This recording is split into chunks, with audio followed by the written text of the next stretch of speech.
বর্তমানে লোকে কালী পুজো বলতেই এক কথায় চেনে বারাসাতকে, কিন্তু ফাটাকেস্টে শুরু করা কালী পুজোই ছিল তিলোত্তমার অহংকার।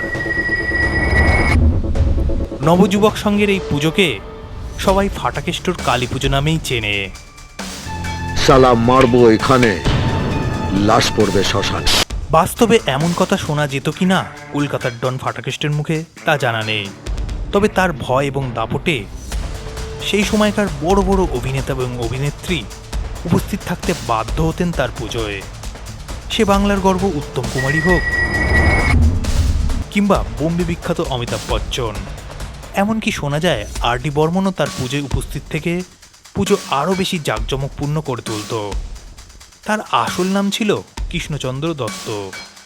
তাকে লোকে কলকাতার ডন বা ফাটাকেষ্ট নামেই বেশি চেনে।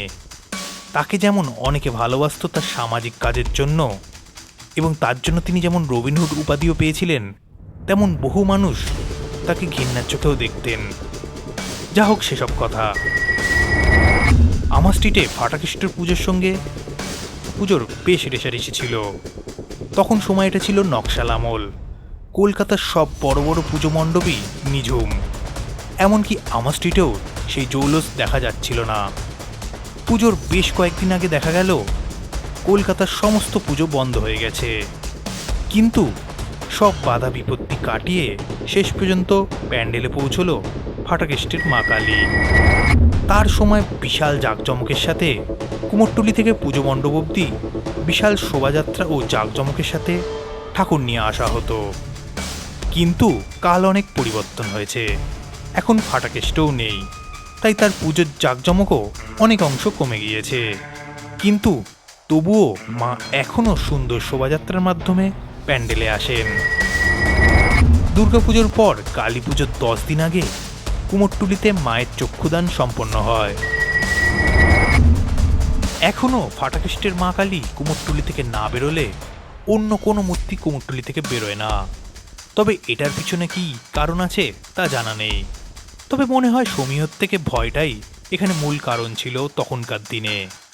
কিন্তু এখন ফাটাকেষ্ট বেঁচে নেই, তবুও সেই একই নিয়ম মেনে চলে আসছে এতদিন ধরে বহু পুজো মণ্ডপ। 1992 সালে হৃদরোগে মারা যান ফাটাকেষ্ট, তবে তার পুজো কোনোভাবেই বন্ধ হয়নি। আগের মতনই মায়ের সাজসজ্জা ও গায়ের রং গাঢ় নীল রঙের রয়েছে, এমনকি মায়ের উচ্চতারও কোনো পরিবর্তন হয়নি। কলকাতার জায়গার অভাবে এই সংকীর্ণ গলি রাস্তার উপরেই উঁচু প্ল্যাটফর্মের উপরে পুজোটি হয়ে আসে। কলকাতা কালী পুজোর অন্যতম ধারক ও বাহক বলা যেতে পারে এই ফাটাকেস্টের কালী পুজো। মা এখানে বেশ জাগ্রত, তাই তো দূর দূরান্ত থেকে বহু মানুষ আসে এই ফাটাকেস্টের কালী পুজো দেখতে এখনও। আজকের এই ফ্যাক্টের ভিডিওটা এই পর্যন্তই। তোমরা ভিডিওটায় অবশ্যই একটা লাইক এবং শেয়ার করতে ভুলো না।